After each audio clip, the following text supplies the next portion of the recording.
今天做清蒸鱼啊。清蒸鱼需要的材料是鱼柠檬、葱、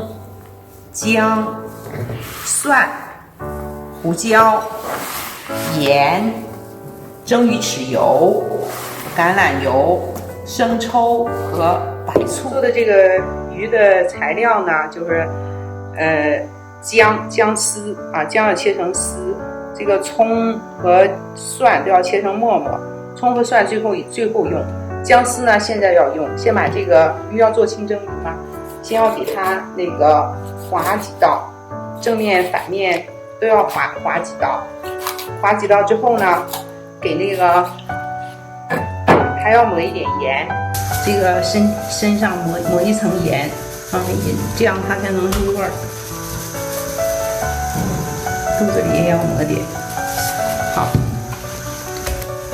然后给这个它的每一个里边都放上姜丝。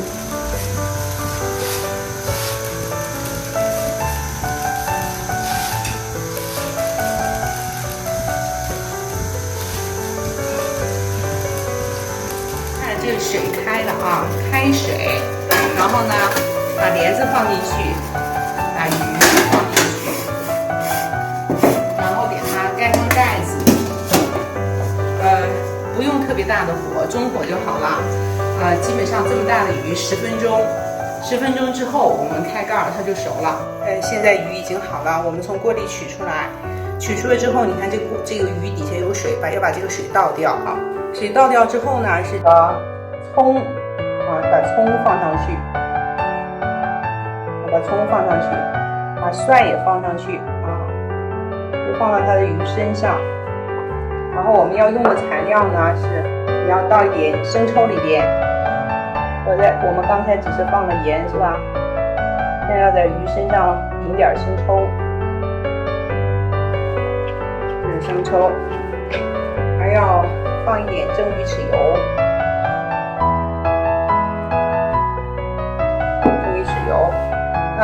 我们锅里面呢现在是什么都没有，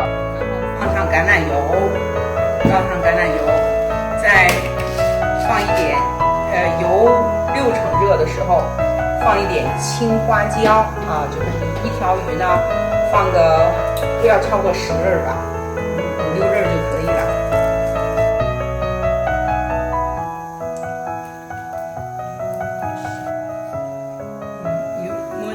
这个油开始有点烤手了，放个7、8粒不到10粒的花椒就可以。然后花椒出味之后，开始变香了之后，你给它倒在鱼身上，均匀的淋在鱼身上就可以了。